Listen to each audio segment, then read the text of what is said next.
your guide to the truth. TheNewAmericanMedia.com.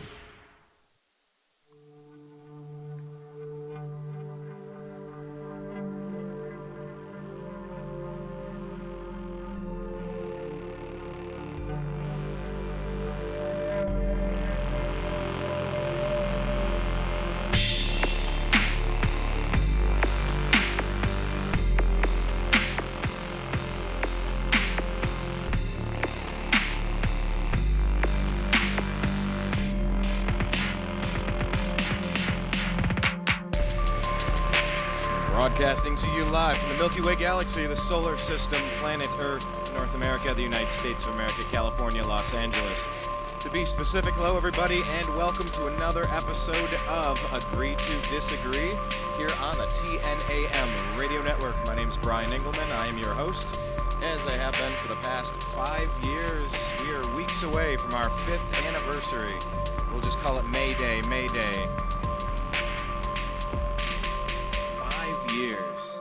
5 years. So I guess a little bit of a retrospective might be in order. I think that's appropriate if you take a look at what's going on. Just want to say thank you. We just a couple of days ago crossed 600,000 video views. You know, never had anything mega viral by any stretch, but by leaps and bounds, by baby step, we've been growing each and every one of the years. And I appreciate all of you for being a part of it. Check out thenewamericanmedia.com. On the right side is the TNAM Radio, where you click play to listen to this show live. Underneath is our Twitter feed, at American_media_, and our Facebook link. Link up on Instagram. Search The New American Media. Good stuff on Instagram. A lot of great memes. I think I'm crushing Instagram. You guys need to follow it for this election season. And then subscribe, youtube.com/The New American Media. Bruce Springsteen canceling shows. There's a Voyeur Motel for decades where they were watching you from the roof, or from the attic rather. They're in this guy bought this motel, and along with his wife, they cut holes into the ceiling and put fake ventilation duct grates over top of them, and they studied human behavior for decades. Crazy stuff. We're going to talk about all these things and more with Blake the eccentric Walley. Blake, welcome back to the program. How you been, man? Pretty good, Brian. Thanks for asking. How are you? Living the dream. No way. Yeah, still living the dream. Well, what's been the highlights, man? Before we get into the crazy stuff going on in the world, update people on the project that you're embarking upon right now. What's been keeping you occupied, and what are you going to be working on coming up in the not too distant future? I'm not really sure exactly how to answer that. I was set to embark on a big tour, and I kind of went to my first stop and ended up staying here for quite a bit. I might stay a little bit longer. And it's all kind of up in the air right now. So, yeah, I went from Vegas in my RV, and I made it all the way to Arizona, which is right next door to Nevada. So I didn't get too far out of the gate, about 3.5 hours or so. Almost went to Minnesota over Easter weekend, but there was a major storm going through the area. So I kind of canceled that stop, ended up flying back for a weekend, and then coming back to Arizona. So I'm still here. I'm at Freedom Ranch, and which was where Adam Kokesh has bought some land. So I'm kind of volunteering here and doing a little work and hanging out and relaxing. And that's about it right now. I wish I had a little more, some more exciting stuff to report. As you mentioned, Instagram. Yeah, I was kind of like, oh, yeah, I'm going to get this RV and I'm going to go everywhere and take all these pictures. And then, but it's been good. So it's been a very good stop. But, yeah, I've been here about 5 weeks, almost exactly. Man, so it's funny how that works, because I was actually having dinner with Adam Kokesh last night. We were over with Judd Weiss, running for vice president on the Libertarian side. He announced it John McAfee party. It's a small world. You're out there with Adam, and Adam's out here with us, and Dean Ryan. It's a small world. It's crazy. It really is crazy. There's this weird, I don't know. It's almost like things are aligning themselves, where certain people are popping into your existence for some reason or another. You go, oh, are you a character in this next chapter? You're an interesting character. I wonder what this chapter is going to be about. But we get to write that chapter, so it's kind of interesting, you know. I think you're absolutely right, Brian. I've kind of arrived at a similar conclusion. Like yes, we are all on Earth here, kind of collectively living our movie. We create it as we go, and yeah, if you want to, I don't know how else to describe it as well. And yeah, we're kind of in like a similar wavelength, I guess. You and Adam and myself, and yeah, kind of circling around, and it is very unusual how, yes, I'm in the middle of Arizona at Adam's place, and he's over in LA, and you're hanging out with him at with VP for McAfee, the Libertarian Party, and having a fun little chit, Vegas. And had a fun little chit chat. Dean Ryan and Austin Peterson also running for president. Austin says, "God bless Monsanto." It was interesting, and he said, you know, if presented with appropriate evidence and research studies that I'm unaware of, I'm willing to change my opinion on that. And it was like, oh, interesting. But it was a fun chat. We got all those videos at thenewamericanmedia.com if you haven't seen them yet. You know, some of them are way too loud with background noise, but if you really listen and if you tune the rest out, you can really hear it. It's just, you know, when you're sitting next to John McAfee while he's having dinner, you start talking, and then at one point you go, he doesn't have all that much time between giving the speech and doing what he has to do, so I'm just going to fire this thing up. So it was loud, so I got to find a way to... It was a great video. Yes, it is. There's some background noise, especially in the beginning, but the information is really good. What do you remember from it? What did you? Very interesting guy. Yeah. You guys were just talking about like the cybersecurity and this case with the FBI and Apple, and I don't really follow that story because I'm not a very technical person. But it's interesting hearing McAfee because he's a really intelligent guy and what he was talking about with those subjects. Not that I understood a whole lot of it or retained a lot of it, but no, it's just interesting how he is very presidential in a way. He's a the kind of person we need, I guess, to take over for all the politicians that have, failed us and serve their own interests. Whereas he, I can kind of see is, trying to do it for, a better reasoning, I would think. I don't really know how much of a chance he has, but it's interesting having him out there, and hopefully more people will get to hear him. It'd be nice to see that, him covered a little bit more on the mainstream media, which is never going to happen because they're bought and paid for by the two major parties. But yeah, no, it is good stuff, and I'm glad you were able to record that. Yeah, because he came out much earlier, prior to this lawsuit thing, and he said, "I'll unlock it for free. I can get in there." And he told me when we were talking at that fundraiser, he just said, they've had the ability to do this for a very long time. All of that was a dog and pony show, complete garbage. He said, but you know what? I wouldn't help the NSA at all. The way they're abusing their power, I wouldn't help them anyway. I was just proving the point. He's an interesting guy. So is Judd Weiss. Had a chance to get to know him at dinner last night. It was a very interesting evening to say the least. But yeah, when I found out, it's a small world, but I think there's something, Blake, to you start to attract the people depending on the frequency that you're sending out. I think that's where I was trying to go with that, and I was unable to articulate it, but I'm glad you were able to sum that up. I was trying to figure out that context of it, but yes, that's a very good way of putting that. Gilles. Well, you're... Good job, Brian. High five. Hey, I don't know. Does that show up in the audio? If I just... Right. Okay, all right, let's stop doing that. That's stupid. Stop smacking on my... Hey, don't pop the system. You're going to pop the system. Our band was told that so many times in college because we kept unplugging cords while it was still feeding through the system. You're going to pop the system. And so we named our album that. We called it Pop the System. I mean, we got yelled at so many times. It was such a good experience, though. It was just day after day of just late nights of recording and hanging out. Oh, such good times. But anyway, I digress, man.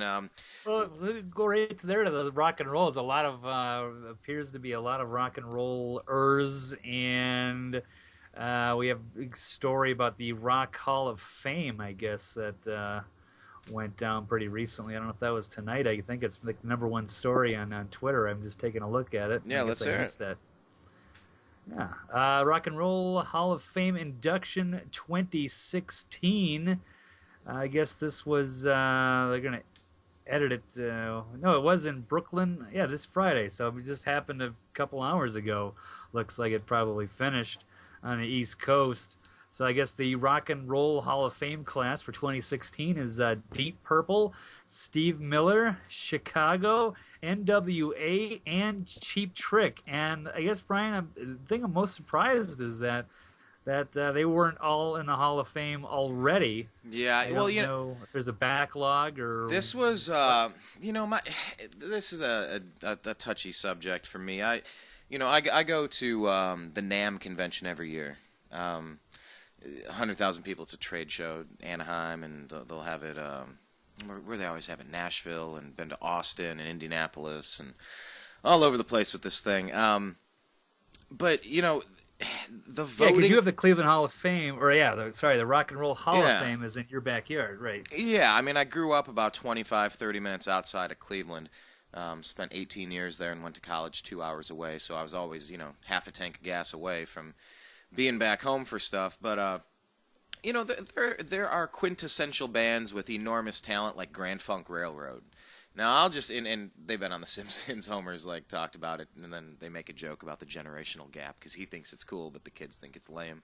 But you mentioned that. How many songs did they do? I know at least one. It's like, isn't that We're an American Band or something? That's one of them. Yeah, I mean, they're one of those bands. If you just scroll through some of the songs, like, wow, they did that song too.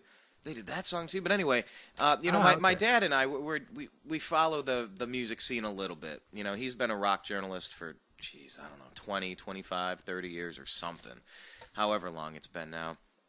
But he does it on the side. He does it for fun. It's not his gig, but he does it, and he's done it consistently for a long time. So we've always wondered, how do people get into the Rock and Roll Hall of Fame? How are people still not in the Rock and Roll Hall of Fame? How do you let Madonna in? But Madonna and NWA. Oh, come on. You can say what you want about her personal life, and I would agree. I'm not going to back up all the weird stuff she's done, but musically she was just ginormous in the 80s or whatever. She was huge. So in the definition of rock, that's a very, who rocks harder than... Yeah, I gotcha. If it's pop music versus rock and roll, what constitutes... Is that where we're going with this before I brutally cut you off? Yes. Okay. You mean as I'm brutally cutting you off? No, they're rock and roll in a certain way. NWA is rock and roll in a certain way. Of course, you think Nirvana, you think Led Zeppelin, you think...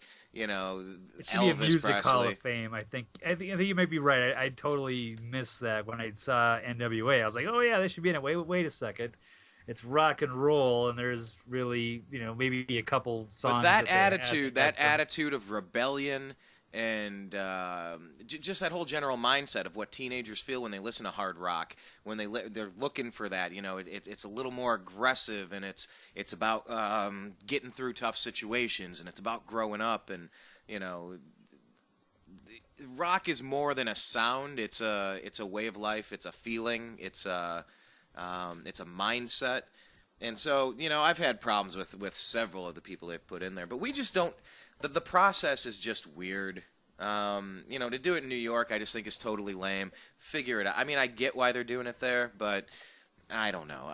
There's something that's never made me entirely happy about the way the Rock and Roll Hall of Fame does all of it, because we've just tried to learn the process. We just can't really make sense of it, is all I'm saying. All right, well, now that you mention that, I think I would agree with you. I mean, we look at these bands here. I mean, Deep Purple, Steve Miller should have been in the Hall of Fame. I'm surprised that it took until the year 2016 before they finally got in. And then we're looking at NWA, which deserves all kinds of credit, but it's maybe not. Well, it's definitely not a rock and roll genre. It doesn't make any sense. So that on that flip side, would you think like Metallica would get inducted into the Hip Hop Hall of Fame? You'd be like, wait, something's wrong there. And the other two bands, Cheap Trick, who's got a few likable songs out of the late 70s, early 80s, maybe a borderline Hall of Fame, but maybe I don't know all of their music, but they're certainly an interesting band and probably influential and maybe deserve. Hang on, that's probably good. Let me back Chicago? up. Let me back up. Get to the first one. Let's roll through these and let me get my initial reactions. Okay, Deep Purple. Yeah, it's just that sound. It's you can get into the Hall for different reasons. I think the criteria is a little different. You don't have to be a Barry Sanders, or a John Elway or something to get into this Rock and Roll Hall of Fame. But when you were in heavy rotation for a large part of a decade, I think that matters. And they're easily someone that you go, wait, they weren't in yet? Oh, okay, makes sense. Who next? Yeah, they should have been in like 1990 or something. I know. Okay, same with Steve Miller. Oh, come on. What kind of joker wouldn't put him on? Exactly. Why isn't he on the ballot? Yeah, why isn't he in the Hall? I don't know, that joker won't put him in. All right, so next is Chicago. More soft kind of stuff. Yeah, exactly. It's like that 80s pop rock. I'll tell you what, you want to talk about a professional band, a band that has been going strong for a very long time. They've earned it. That's a lifetime achievement thing. Right. Oh, yeah, Chicago. Yeah, they deserve to be in some sort of a music hall of fame, but rock and roll, they had a few, but not, I wouldn't call them rock and roll either. There were super lame, cheesy elements of 80s rock. The whole genre didn't disappear into only death metal just because the current rock was super lame and just super chill. Not every generation has their Kurt Cobain. So, anyway. I take your point. There's nothing rock and roll about them, but, that's where what is rock and roll versus what doesn't belong. All right, who else? So we have NWA. I just think I already explained them. Yeah, they don't deserve to be in the Rock and Roll Hall of Fame, although they deserve all the credit in the world for being as, Does awesome Run and DMC? influential as they were in that time. Even though maybe it didn't set us on a good trend, it was still pretty awesome for that time, and Does Run DMC belong in the Rock and Roll Hall of Fame? Of course. Or the Rock and Roll. See what I just did right there? See but what they did? Yeah, they did walk. They did walk this way. Okay. Yeah. But does that qualify them for the Rock and Roll Hall of Fame? Like I said, and as I said, Metallica or any kind of rock and roll bands to be inducted in a hip hop Hall of Fame, that wouldn't make any sense. Not that I'm care, but maybe they should just change it to the Music Hall of Fame, and that would make more sense. Who else? The last one is Cheap Trick. Sure. Okay, I know a few of their songs. Yeah, you probably know a few memorable. more. You probably know a few more than me, but you know. Are they worthy of the Hall of Fame? Yeah, like I said, I don't think you have to be, you don't have to be Ken Griffey Jr.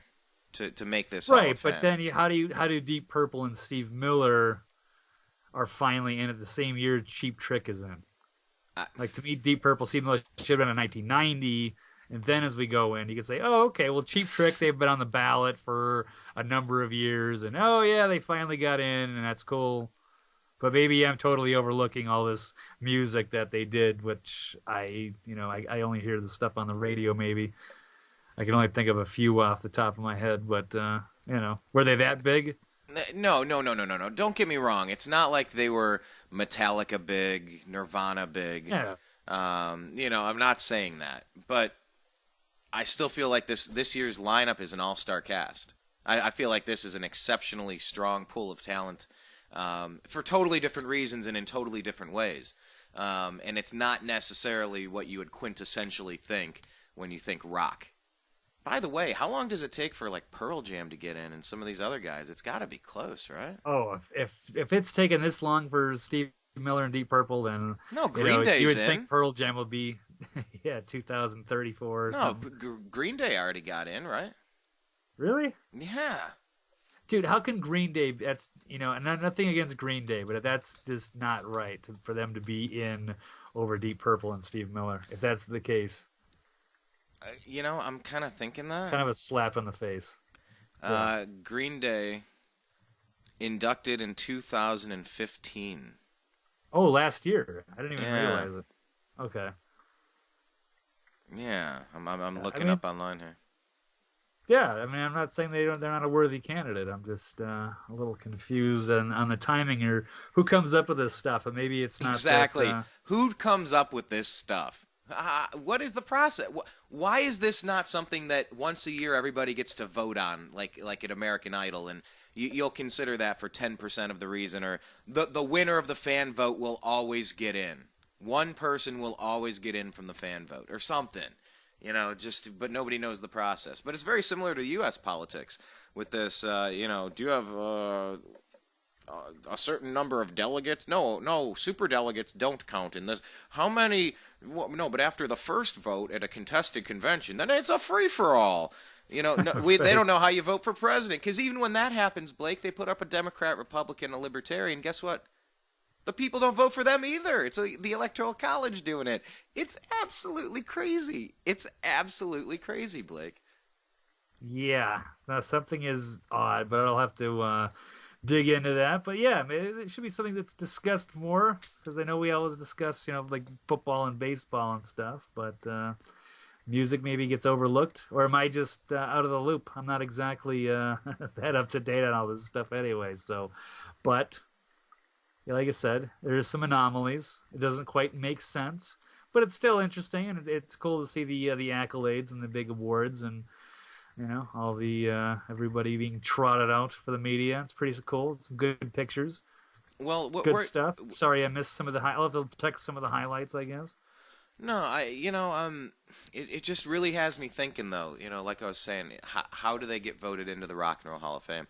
How do they get voted into to Congress, into the White House? This whole process is going to be so fun and weird and stupid. And I think the Emperor has no clothes. I really think this whole system is going to be proven to be such a fraud and a sham throughout this process between now and November. I think that there's just no pretending that it isn't anything but corrupt. I think it's going to be such a fun election, Blake. I really do. Oh, absolutely. I think it's historic. It's epic. It might be the most important election of our lifetimes. Who do you like, Hillary? You voting and it's Hell so Dog? Polarizing. Yeah, I'm a huge Hillary fan. I can't wait. I wonder. I've never tried to go undercover or anything, but I wonder if you went to a Hillary event though, out in Vegas, right? I've been to a couple, but only one where I actually got to see her, speak. See her cackle. Ugh, yeah, it was pretty awful. And to be around all the people in there that were just zombies. Leeches. Not that they were and bad or zombies. anything. It's just weird being here with a bunch of people that actually like her, and that's kind of like frightening in itself. People would say the same about Trump, though. Yeah, people say that. But I think they take a few people out of context. But I don't know. I've been to a couple Trump rallies too. I wonder which one is more fun. Oh yeah, Trump rallies by far more fun. Hey, let me. All right. Who would you rather hear speak? Just the canned talking points by Hillary Clinton, like everything's carefully selected, or would you rather hear somebody just off the cuff, just saying whatever comes to their mind? I wonder sometimes. Getting everybody fired up. It's different. So, Trump is such an interesting candidate. Oh yeah. Well, you talk about just off the top of your head, whatever you kind of feel like saying, you say it. Let's mix politics with music right now. Bruce Springsteen. This is a very interesting story, and you're seeing a lot of this pressure. You're seeing pressure applied to certain states now. Certain companies are saying we're not going to build a facility in your state because you've passed a law to protect religious people from having to do something that goes against their religious code. So we're going to harm you financially. We're going to go after you as a political enemy, like Barack Obama said. Can you tell us what's going on with Bruce Springsteen? Well, at least we get to talk about it, because I know before the show you wanted to stand in solidarity, and we almost canceled our show because of the outrage over this law in North Carolina. All these backwards people who need to stand in solidarity. Century, right? I stand in solidarity for this movement. Okay. Yep. All right, explain what this movement is. Blake, I don't think we should do a show. We should stand with Bruce. Wait, you can't. Hold on. Bring attention to this very hold important on. issue. You can't call it. Probably affects there's 25 people in that state that are affected by this, Brian. No, hold on. You can't call him Bruce. It's Caitlin. Right. Or wait, who are we talking about now? Is this Caitlin? No, we're going to speaking of Hall of Fame of rock and roll. This is one of the most important rock and roll musicians in America. He's way bigger than I thought he was, because I remember a year ago or something I had a gentleman's bet or a dollar bet on Bruce Springsteen versus who's sold more albums, and I can't remember what band I came up with, and I don't know if it was Def Leppard or something like that, or somebody I thought was way bigger than Bruce Springsteen, and it turned out I was just totally dead wrong. I had no idea. I thought Bruce Springsteen had a few major songs in the 80s, but it turns out the dude is he's sold a ton of albums. He's way up there, in the top 10 selling most albums of all time. He's way bigger than I thought, just because and I respect the guy, but I've never really been a Bruce Springsteen fan, even though I respect what he does.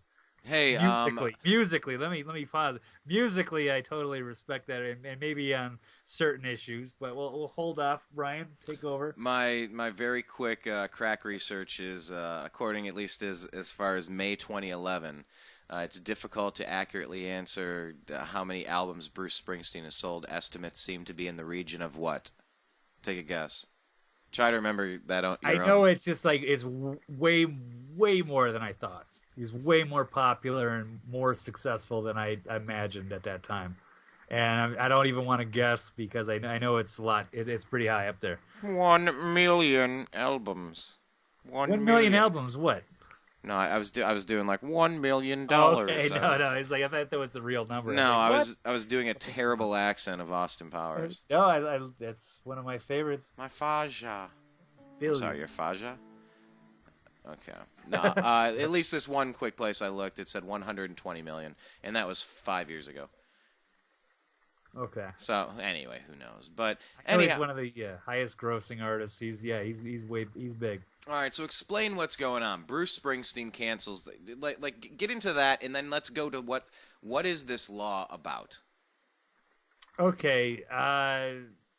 Bruce Springsteen canceled an upcoming North Carolina concert because of a law that went through a few days ago. The state legislature passed the HB2 law, nicknamed, quote, the bathroom law, and it was aimed at making sure that trans people use the bathrooms of the gender they were marked down with at birth over, I guess, they and this, according to this article, the irrational concerns about men being given the freedom to go into women's bathrooms.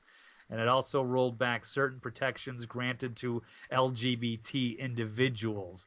So I guess what it's saying is, if you were, I don't know, a man and you had a penis, but you identified yourself as a woman and you wanted to use the woman's bathroom, that would be sort of something that you should not be doing. And I'm not really sure whether, passing a law necessarily, but at the same time, I don't know why there's so much outrage over it either. I don't want to say so much outrage, because Bruce is, obviously bringing a lot of attention, and it's been a major trending story. But I'm not really sure how many people are really affected by this, or that it's worth the fuss over it. But maybe I'm just I don't know. Maybe I'm an awful person for not caring more about the a couple dozen people in North Carolina that are, I don't know, men, or like it's saying, sorry, people that identify with different sexes using different bathrooms. I don't know. How many times, Blake, have you been, I don't know, at a sporting event or at a house party or, okay, I could name any place with a bathroom. How many times have you thought, why is there a guys and a girls? Like, I'm not looking at any dude's junk while I'm in here. Why would I look at it? Like we have our own areas. You have a door, you have a stall, you do your dirty work, you leave, hopefully washing your hands in between. No, I've just often wondered, it's like, I don't care, I'm peeing. Go ahead, do your thing. Just, don't, Right. There are guidelines in restrooms, and you don't cross those lines. I've often wondered why are they even split in the first place? But, I mean, on the other hand, you totally understand. People are more vulnerable when their pants are around their ankles, okay? Let's just say that. People are more vulnerable when their pants are around their ankles, and there's a lot of people that just aren't comfortable having dudes around them. So, I mean, this is an anti-male movement. This is, what the feminists should be supporting. This is the type of anti-male bigotry. I don't know where I'm going with this at all. I don't really know either. It's very odd. I mean, you're thinking. I was trying to play some sort of angle, and I just went, what is this? Yeah, all about? I mean, this is weird territory, and it affects such a tiny, minute percentage of the population that I don't know why we're trying to, rebuild laws over something like this, or where it's like becoming an issue. But at the same time, like, let's say if you're a woman and you're in the, you're in the stall, you're in your women's bathroom, and then a man with a penis, but identifies himself as a woman, parks up at the stall next to you and decides to stand up while they're peeing, that would kind of freak out a lot of, I think that would scare 100% of all women that were sitting in the stalls. Like, what is this? Like, who is standing up to pee? And then it turns out that it's it's a man who identifies himself as a woman, so technically it's okay for him to use that bathroom. Now, I don't know how often something like that actually happens, or why you write a law about it. Like I said, this is something that is super rare, something that most people would not experience in their lifetimes, most likely. I don't know, Brian, has that ever happened to you? Well, how would we know? That's a different story, because that would be the only, dead giveaway in a situation like that. But I don't know. Maybe I've seen a few women go into the men's restroom, but I didn't freak out about it. But I think women would be a lot more, frightened to have a man go into the women's restroom. I don't know. But I don't see the reason for outrage on either, or laws being written. Something's very unusual. But then to have Bruce make this big humanitarian stand for a tiny, tiny minority of the population, it seems unusual to me.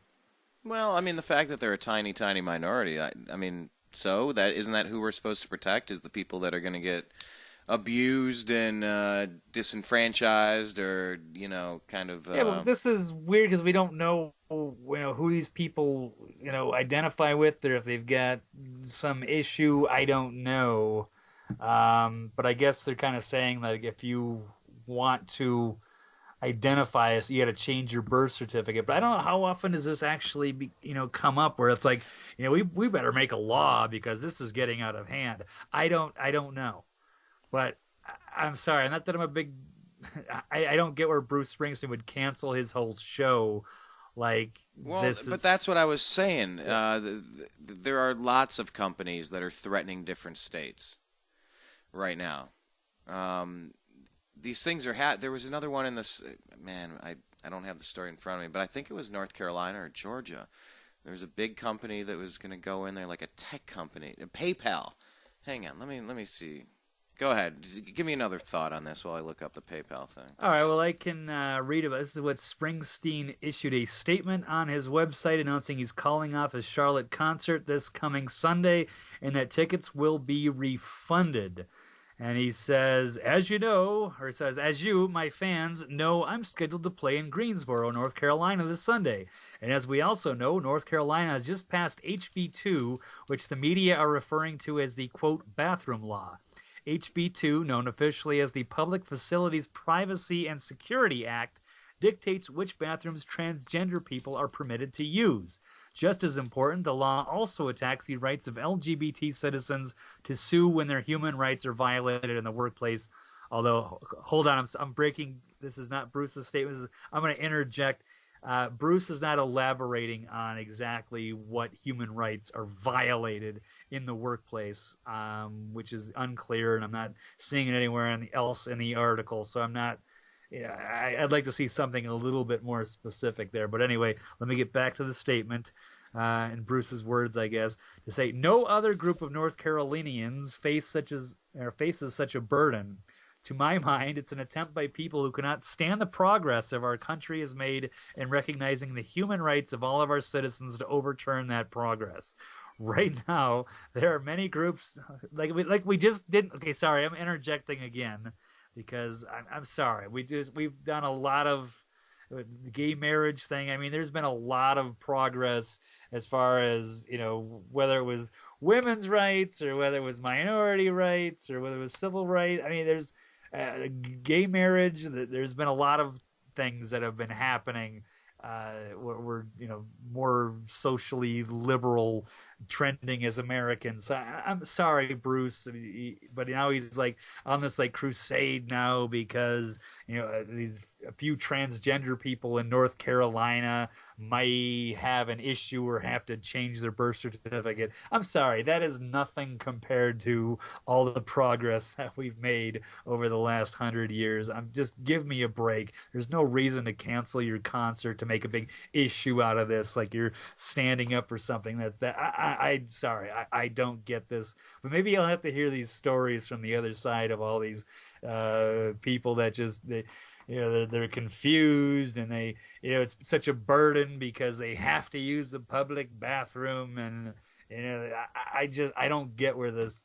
I'd have to hear some testimony of this, but this just seems making a huge issue out of something that's not that important to 99.99% of the rest of us. And now I guess it's a huge national story that we're all having to have awkward, forced conversations about if we choose to talk about that. I guess we're doing it because we're on the radio. But anyway, I even forgot where I left off. Awkward, forced conversations. I think that's right. Awkward, forced conversations. Yes, did you hear that thing with Bruce? And you got to try to explain the bathroom law to people. I don't get it. But anyway, back to his statement. It says, right now, there are many groups, businesses, and individuals in North Carolina working to oppose and overcome these negative developments. Taking all of this into account, I feel that this is a time for me and the band to show solidarity for those freedom fighters. Sorry, I'm stopping here again. Do you think the rest of the band was like, yeah, Bruce, that's a good idea? Or do you think they rolled their eyes like privately to themselves? Like, are we serious? We're actually going to cancel our show for this? Like, just don't say anything around Bruce. We got to, I don't know, dude. I mean, yeah, I'm sorry. This is just weird. But anyway, he says, as a result, and with our deepest apologies to our dedicated fans in Greensboro, we have canceled our show for April 10th, and some things are more important than a rock show. And this fight against prejudice and bigotry, which is happening as I write, is one of them. It's the strongest means I have for raising my voice in opposition to those who continue to push us backwards instead of forwards.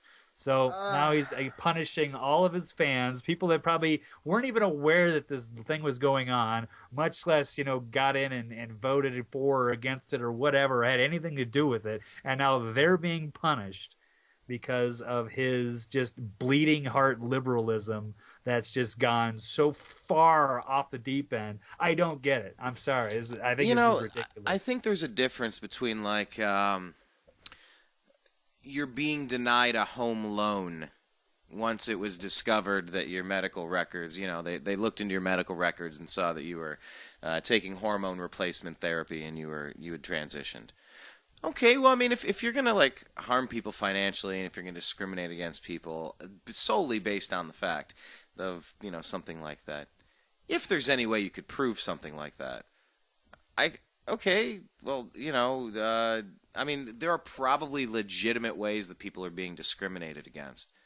This is not Oh, being yeah. discriminated against. This is just who you are.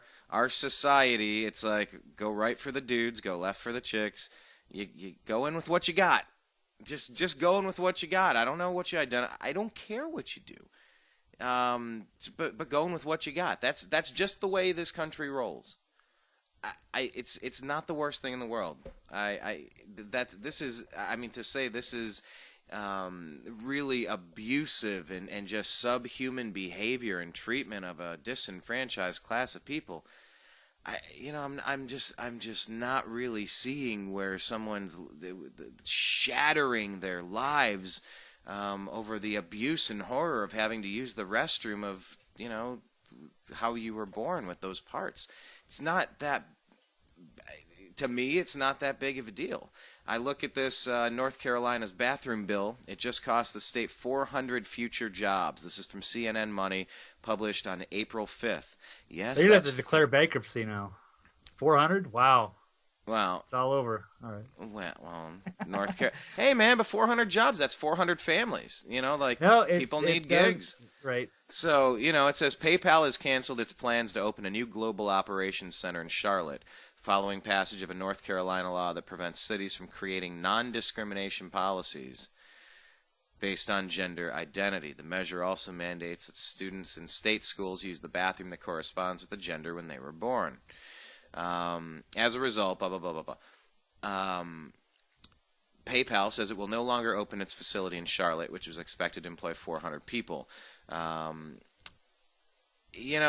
The new law perpetuates discrimination and it violates the values and principles that are at the core of PayPal's mission and culture. So that's the quote here. I'm having a hard time with this story. I'm having a hard time finding outrage here. There are so many things to be outraged over. So many things. So many human rights abuses. So many things to be outraged over. I agree. So we'll move. I don't know. If Next. Move on. What else is going on? Speaking of this, I'll make a quick note on this. Next. This is, no, that was rock and roll. No, hold on, Blake. That was my favorite segue ever. Next. Just next.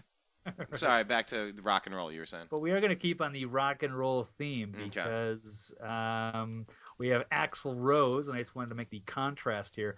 Axl Rose just started a new tour, and Axl Rose broke his foot and underwent surgery, and he just announced it hours before they kick off his tour. No way. But he is going to tough it out.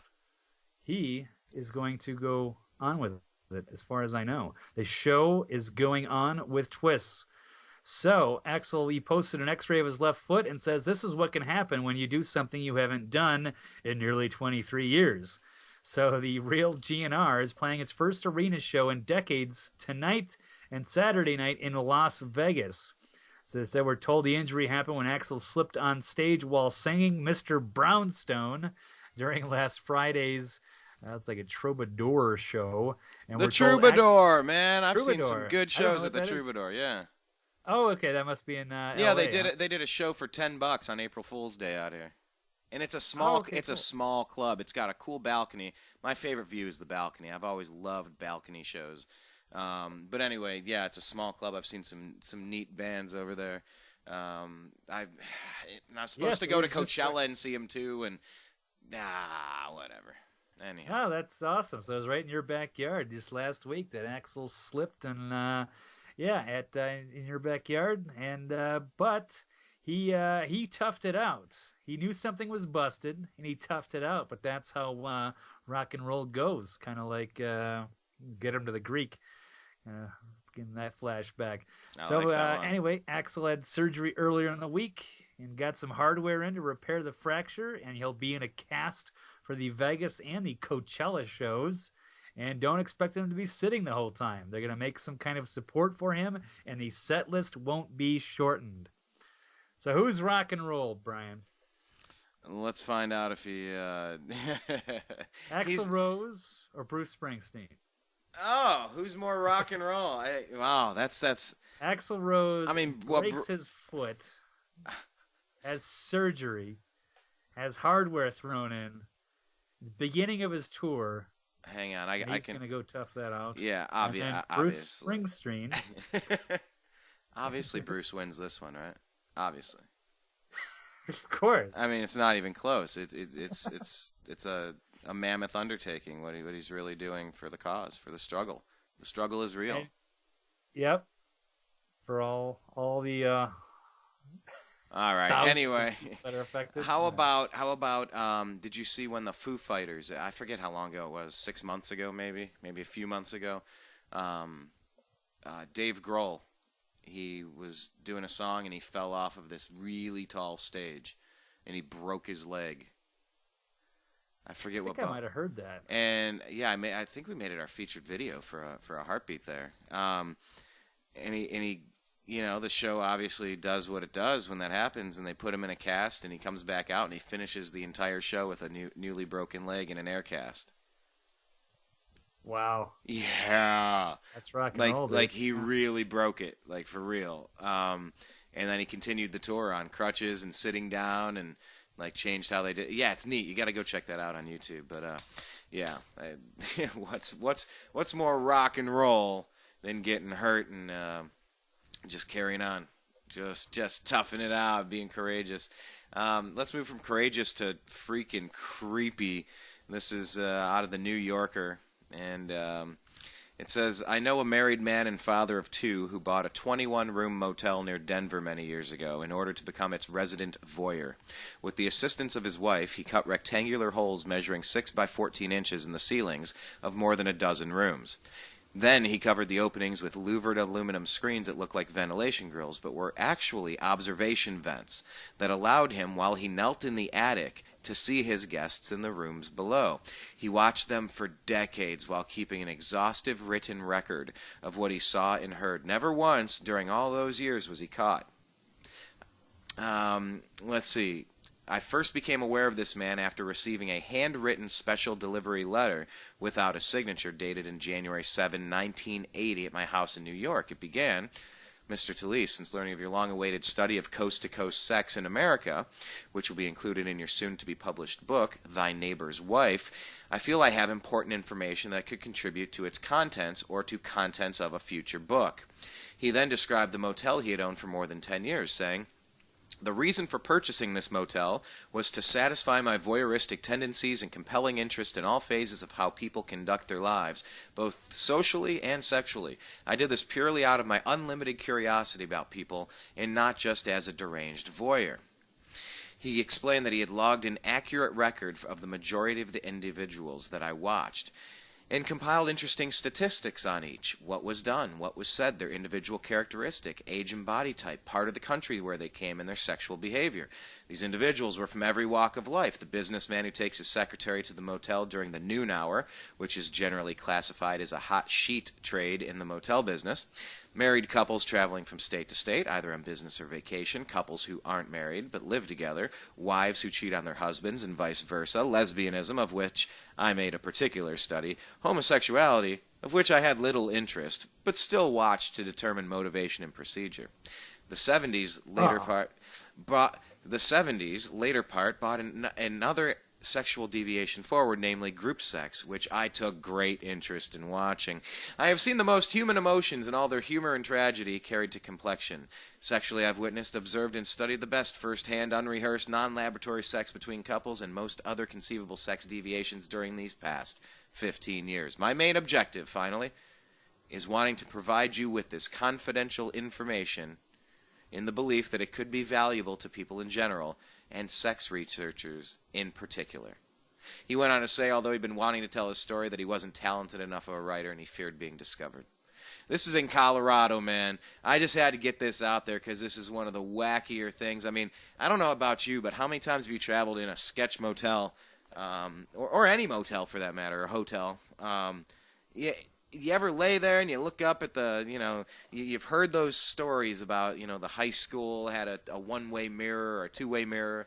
It's a fire alarm wasn't really a fire alarm. It was a video camera. You hear about these things all the time, but when you learn about a creep like this, do you ever have that thought when you travel, Blake? Well, I mean, every time I get a hotel room, it's a guarantee that I'm going to order porn because that's usually what I do when I'm in a hotel by myself. So it does make me a little uncomfortable, but no, okay. I've okay. Sorry, I have never ordered porn in a motel or anything like that. But there's anything wrong with that. So, but the title of today's show. Not that there's no. anything wrong with that. I don't know how many times I've been necessarily that vulnerable in a hotel room. Maybe a few times, but nothing serious like that. So I don't know. This is the first I've heard of this because you're talking to me about this story that I've you heard and I was about like, this. Dude, I don't know what you're going. So now is this where are you going? Is this like this?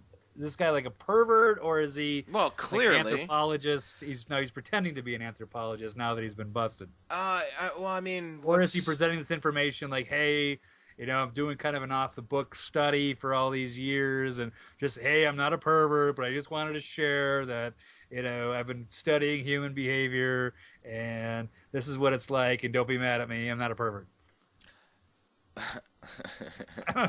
Look, you can read the whole article. There's a lot going on here, but I will say this. I went to school and I did study a bit of psychology back in my day, and you learn about certain research projects and different studies that are done. And if you're gonna okay, so you're having some sort of sexual whatever study, and you're trying to determine blah blah blah.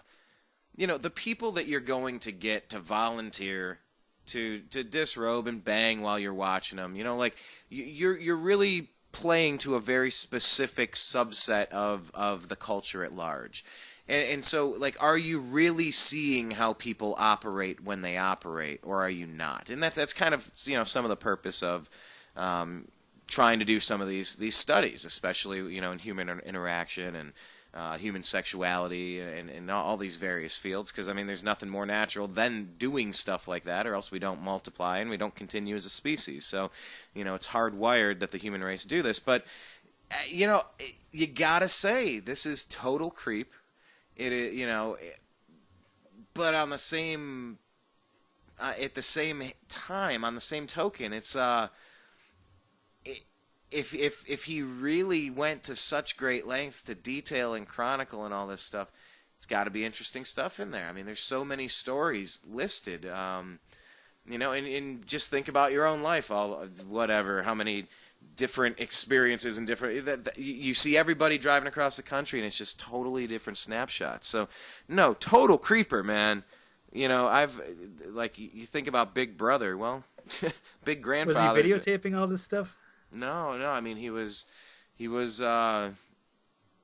He was watching it live. Like, he would have her down there, and when he was cutting the holes, and say, "Now, can you see me now? Okay. Oh, where do I go? If I angle myself over here, you can't. Okay, you can't see me here."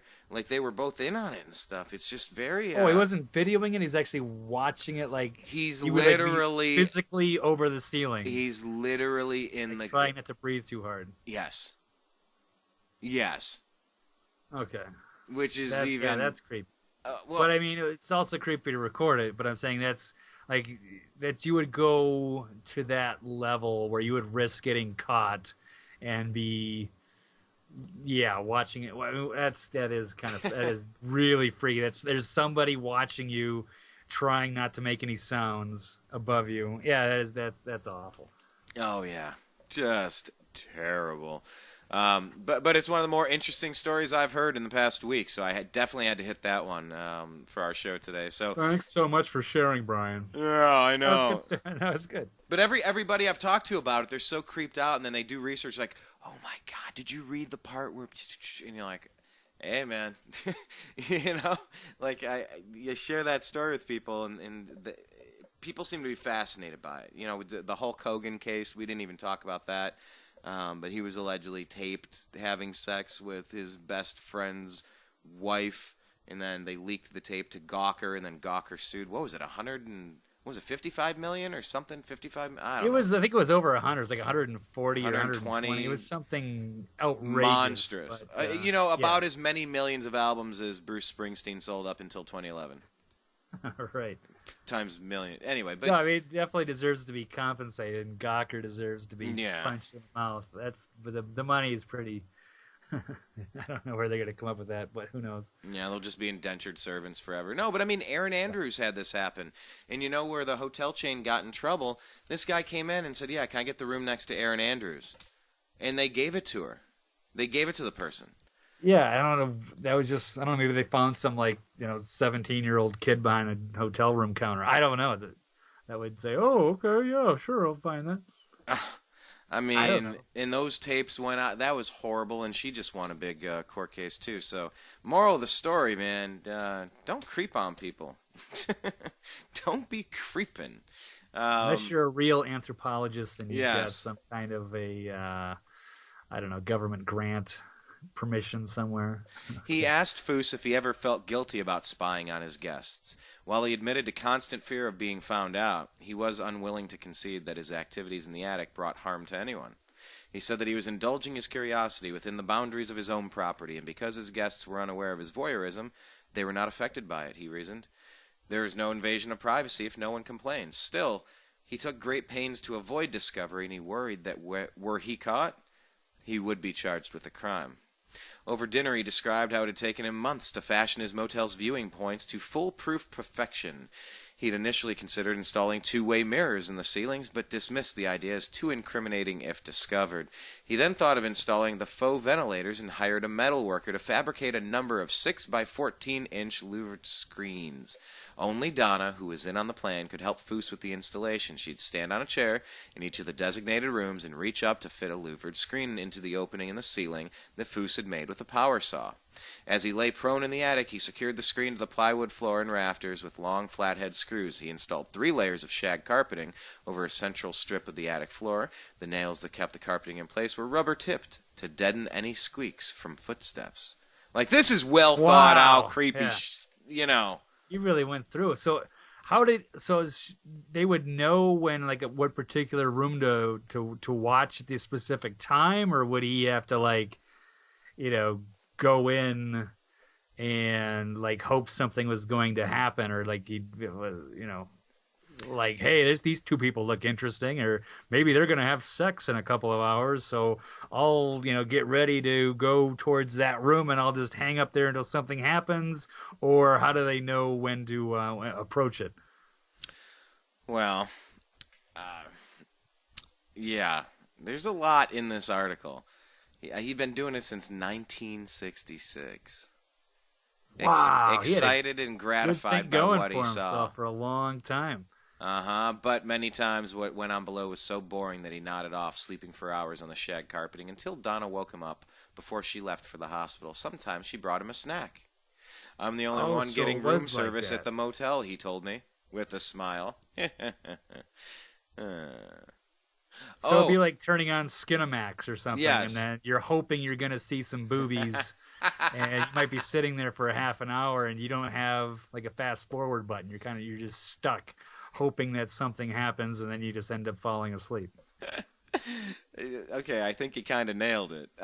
He says, though, at other times, if a particularly engaging erotic interlude was occurring in the room below, Donna would lie down next to him and watch. Sometimes they would have sex up on the viewing platform. Wow, that's I guess ballsy. I don't know. That's risk that much getting caught. You're both up there. Could you imagine getting busted like that? You're both busted with your pants down, and you're in the dude. The hotel room owners are they're in the ceiling looking at us with their pants down. That's I can't believe they got away with it for as long as they did. They really went through a lot of precautions and were really into it. He mentioned that an attractive young couple had been staying in room 6 for the past few days and suggested that perhaps we would get a look at them tonight. They were from Chicago and had come to Colorado to ski. Donna always registered the more youthful and attractive guests in one of the viewing rooms. The nine, not the you think nine. She's being all nice, hey, you know what? We're gonna put you guys in that room. You guys are such a cute couple. Ugh. The 9 non-viewing rooms were saved for families or individuals or couples who were elderly or less physically appealing. Yeah. Yeah, we don't want to watch those two fat people get it on. I just stick them in the back. Oh man. Anyway, you get the point of it. You could sit and Right. tear. This is a long article. It's in the New Yorker. Go check this thing out. Oh, it's in the actual. Okay, the New Yorkers. That's a big deal. All right. Yeah. Was it something you read out of Gawker or the something else? Yeah, in the New York. I mean, it's Yep, page after page. I mean, this is like a full feature. This had to take forever to write. But anyway, Oh, it was a big. Okay. it's. Big I mean, write-up. the whole time I was saying that, I was still scrolling. I couldn't reach the bottom until just now. Yeah, Wow. it's you know. Quite a production. Anyway, check out the article. Very creepy, very weird. Let's speed through this, Blake. Good times.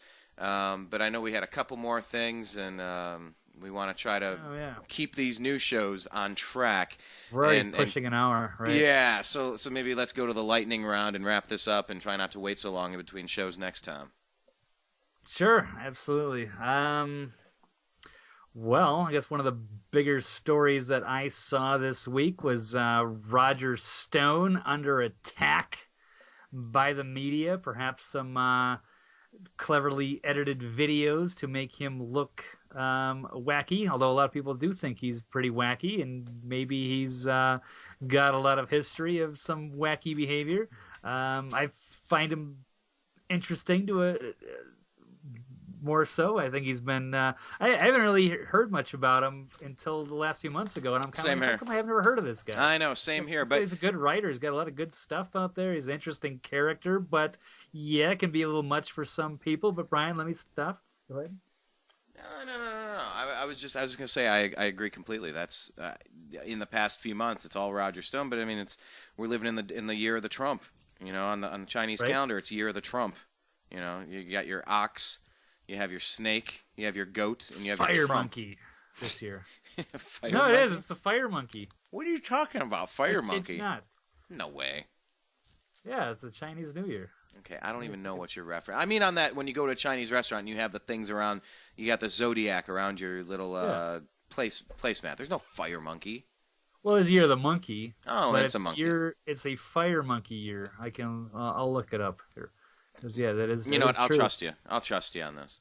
But The year basically, of the monkey Rogers. is the ninth of 12 animals. Let's see. Fire monkey in Chinese astrology each year is associated with a zodiac animal sign and one of the 5 elements: gold, water, wood, fire, or earth. So yeah, it's the first time we've had a fire monkey since 1956. Oh, and what was going on in the country in 1956? That's a good question. So that's probably a good year. Is a nice Eisenhower golden era of America. In 1956, I bet it 1956. was a very good year.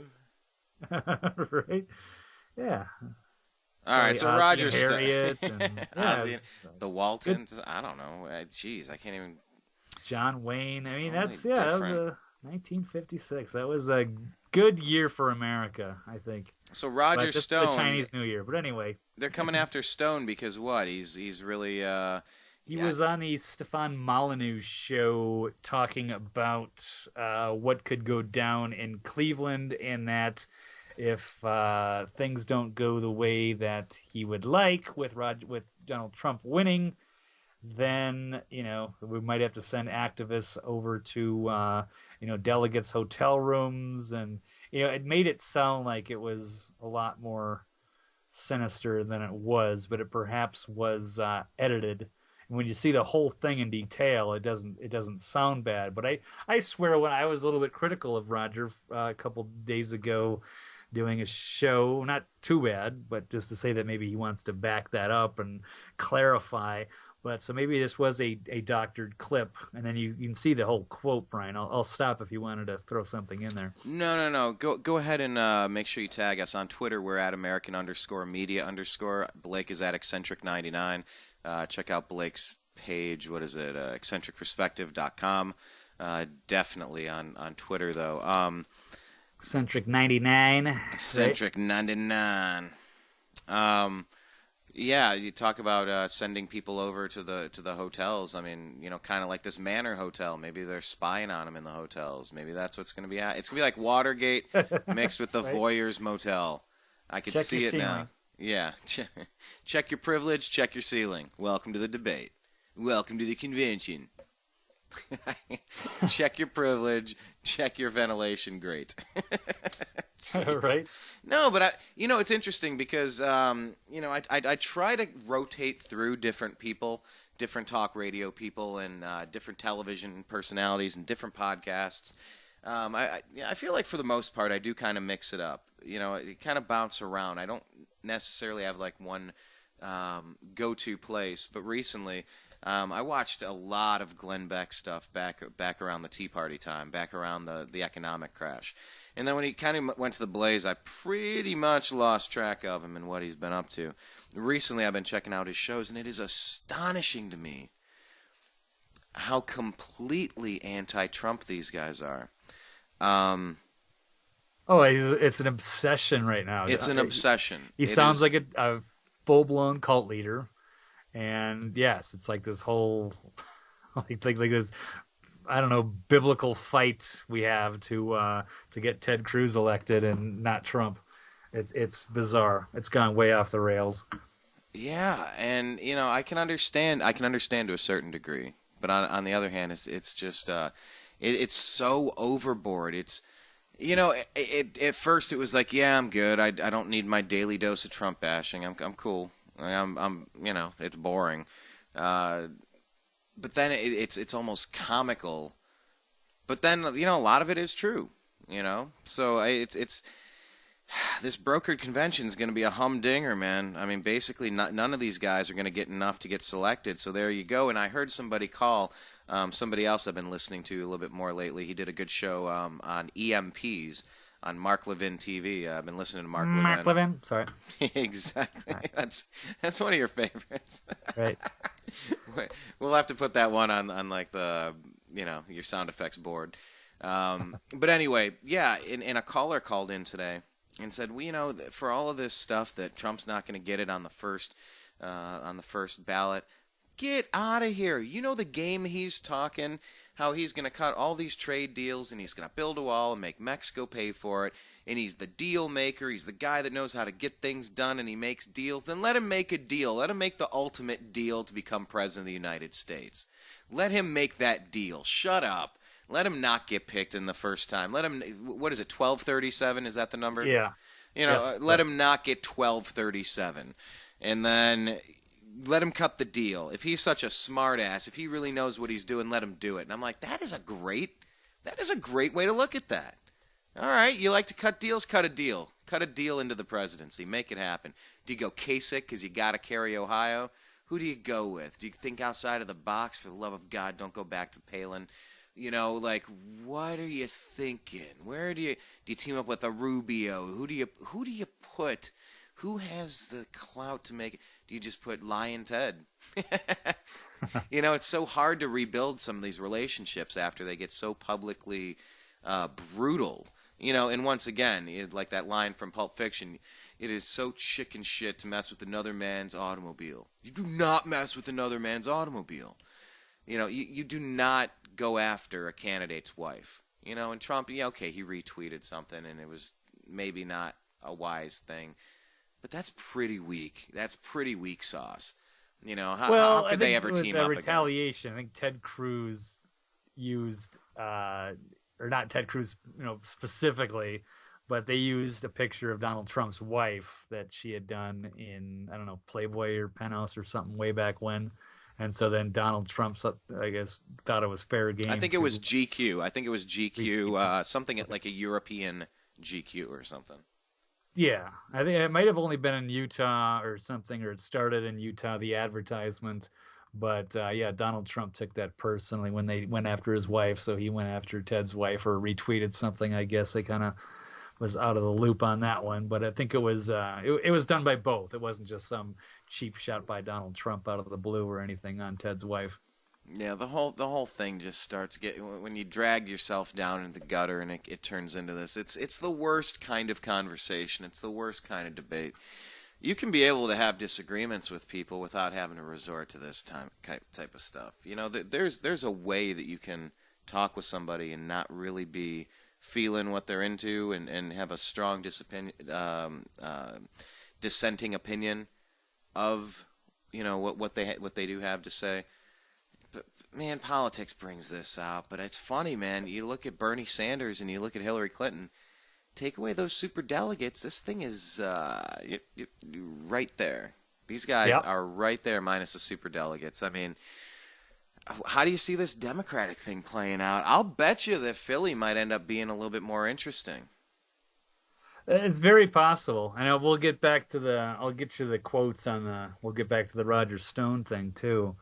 But I mean, the Democrat, you're right. That's why both of these is so crazy. We're just watching, both of the parties just have like little revolts and that could throw off the old power structure right now. The populists, the nationalists versus the establishment. It's the grassroots people. Yes, it's been it's one for the ages. So that's why I'm trying to devote more time into checking this out and making sure that I'm going to be in Cleveland and Philly, hopefully for these events, because it's going to be so historic for this country. They're going to be talking about this stuff. I think in 50 years we'll still be talking about this. No, in 100 years. Like this is going to be like, because it's so documented.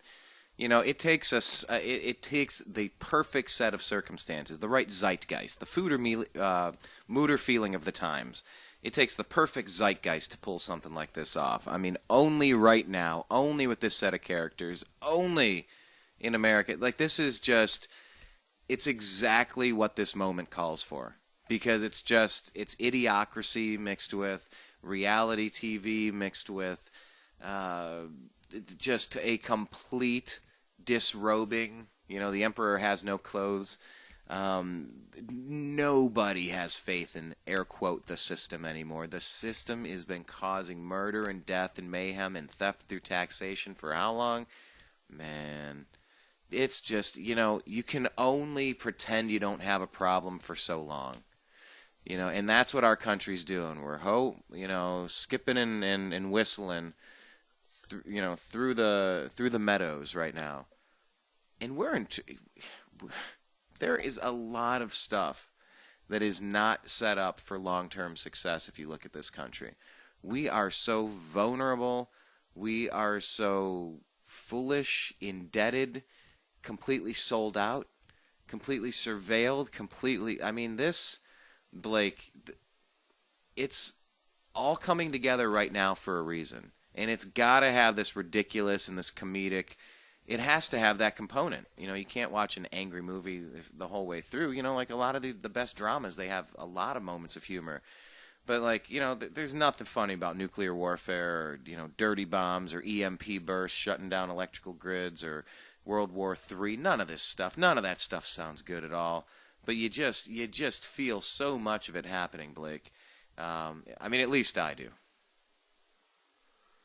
Yeah, I agree. It's historic, and I don't know what else to add to that. Is that we're going to be seeing hopefully we'll be seeing a lot of different changes, and there's so many different directions we could go as far as the future of America and this world, depending on which one of those candidates we end up with. And you were radically different directions, whether it was a Hillary or a Trump. The directions, imagine where we're going to be in 4 or 8 years. And it could be very dramatic, or even whether it's Ted Cruz or Bernie Sanders. I mean, you got 4 very different candidates and 4 different potential futures for America. Hillary's lost, 7 out of the last 8? Yeah. And is she set to lose New York, or where's she standing right now with that? I think she's ahead, but I'm going to have to, but yeah. Who knows? I mean, that's also Bernie's backyard too. I know, and Bernie's getting aggressive now. It's getting interesting. Yeah, that's finally good. Needs go after her. She should be easy, but hey, you're gonna do a Bernie impression? No, I backed out. I backed out. Okay, I'll do it later. I've heard so many good ones. I just feel like I can't compete with that. Yeah, I'd have to. There are some great Bernie impressions. Have you seen Steven Crowder? Have you seen him doing Trump? No. Right. Seriously, jot that note down and make sure that you click on a few Louder with Crowder and Donald Trump. He's occasionally funny. I'll tell you what, he does an amazing Donald Trump. Okay. It's so good. But anyway, I digress. Back to Roger Stone with Trump, and we'll kind of start wrapping this up Sure. there. Well, yeah. Well, that's pretty much. Yeah, we could probably finish it right there. I don't think I have anything anything more interesting than that. But anyway, here's his quote. Yeah, we'll save this story for last. He quoted on the Stefan Molyneux show that we're going to have protests, demonstrations, and we will disclose the hotels and the room numbers of those delegates who are directly involved in the steal. And finally, quoting, says, if you're from Pennsylvania, we'll tell you who the culprits are. And we urge you to visit their hotel and find them. And I think, now, Brian, I'm not 100% that maybe that's where they cut the edit and it makes it sound like, oh, he's violent. We're gonna, if they didn't vote the way we like, we're gonna go to their hotel and find him.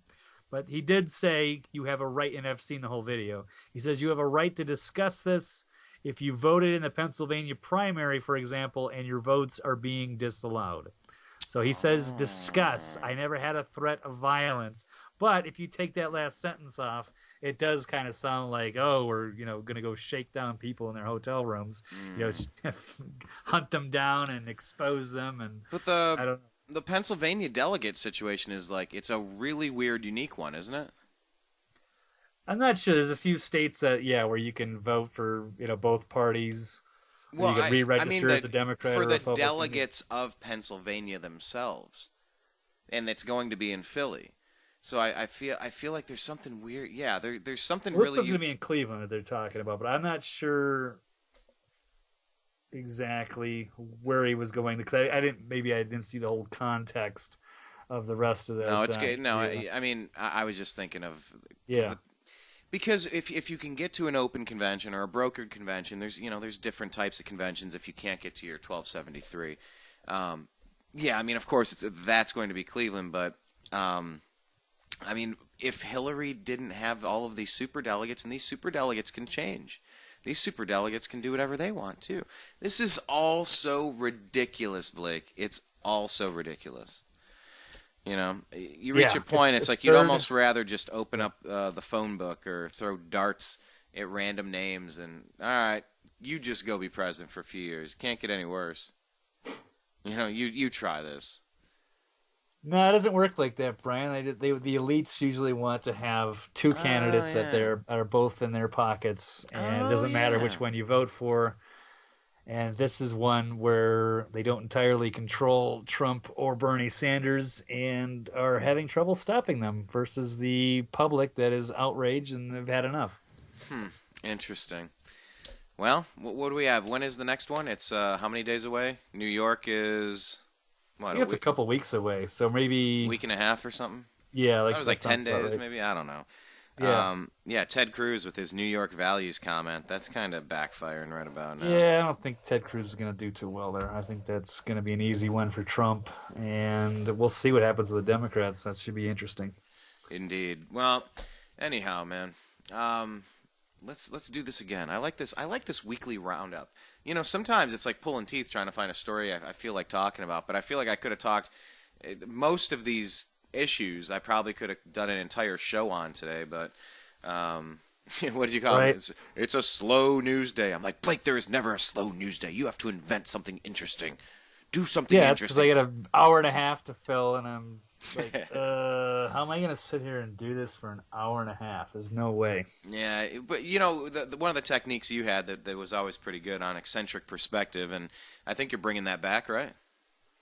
Yes, I'm moving along with it. It's a work in progress. I've done a few shows, but I have to try to kind of refine exactly, the format. I'm trying to get it all synced up with my website and all of this. So I've still got to work out a few of the bugs, but it's coming along and it's in the works. And there won't ever be a slow news day on the new podcast because I don't have to go an hour and a half. I can, hopefully keep every show between, less than an hour. So just, if there's only a few stories, a short or a slow news day is good. That means I've got a 20-minute podcast instead of an hour podcast. So depends on how awesome the content is. Exactly. I know. Well, anyhow, man. Wow. Seriously, like there's so much going on. I love it. It's a good time to be alive. Sometimes I get annoyed and frustrated, but I just what would Ben Franklin or Thomas Paine have done? What would they have given for the opportunity to have Twitter or Facebook or a radio show or the opportunity to go interview potential policymakers and to really connect this globe and make everything so much easier for people to communicate and to bond and work on projects. Yeah. What? I could only imagine if our forefathers were alive for a week on Twitter, the damage they could do because they were so smart and they had such huge vocabularies back then. You could imagine the kinds of things that they would call people out on Twitter, like just starting like Twitter fights with the media or other personalities on there. I mean, that would be amazing. Or what they could say to the politicians. That would just, that would be just fantastic. Yeah, there are some people like you just imagine some of these interesting cats, the Austin Peterson, the Milo Yiannopoulos, the Ben Shapiros, the Steven Crowders. Like you could probably name about 50 interesting people that like to just have in a room, like throwing one-liners at each other or Twitter length. I'm gonna make the strongest point I can make in 140 characters or less, almost like a rap battle where you're just refining your argument down to brass tacks and trying to put it out there. Like, man, we have such an opportunity, Blake, and we got to do something with it. And that's what you've been doing. You are, you have. Blake has transitioned. Everybody, you may only use a certain hotel room. Right. Certain reserved hotel rooms, certain reserved restrooms in public and whatnot. But no, you've transitioned. You've transitioned from city boy to off the gridder, and it's time for this media empire to begin. And this whole convention season is going to be it's going to be the perfect time to just get out there and go find the stories and go tell the stories. And hell, man, congratulations on that. And we'll check in on a regular basis from here on out. And make sure that we start promoting your new shows and all the new travels, and it's going to be a blast, man. Congratulations. Thank you, sir, and thanks for having me. It's always a pleasure. All right, buddy. Well, you be safe, and we will talk with you again soon. Any final words to the peeps? No, excellent. Take care. Peace, love. Hope to see you guys in Cleveland or Philly. It's a historic year for America, and don't want to miss it. All right, Blake, to be continued, man. Thanks again for your time. Everybody, check him out on Twitter. He's at eccentric99. You wanna go ahead and follow him because he does. He follows a lot of the great news stories. He gets it out there. Not everybody has the ability to track down the news that way. He tracks down a lot of the important stories. You can't teach having a nose for news, so check out Blake at eccentric99. Also, check out The New American Media. Subscribe, youtube.com/The New American Media. Go to thenewamericanmedia.com and check out our Facebook feed and our Twitter feed on the right-hand side, along with the TNAM radio button where you click play to listen live. Instagram, The New American Media. Link up with us on Instagram. It's going to be a good time. So for everybody out there in the TNAM radio network, I'm Brian Engelman signing out. I just want to say that I appreciate you. I love you. And we'll talk again soon. Take care. Peace.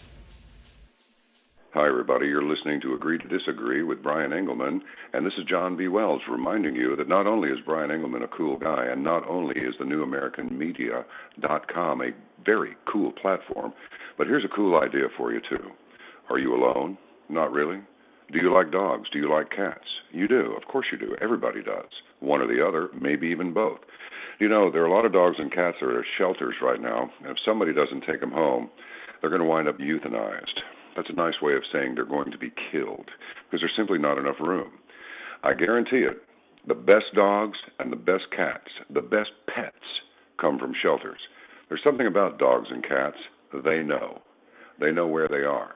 You walk through one of them, and certainly at least one is going to look at you and go, I wish you'd take me home. I'm in hell. Please take me out of here. It'll be the best thing that you ever did for your soul. You'll feel good about it. And not only that, but you have a friend for life. Doesn't matter if you got money, you don't have money. Well, it doesn't make any difference to a dog or cat. All they need is the sound of your voice and maybe even the stroke of your hand, and they're fine. Maybe a little food every once in a while. The sweetest sound that those pets ever hear is your voice. Think it over and adopt a cat or a dog from a local shelter today. I'm telling you, you'll be glad you did.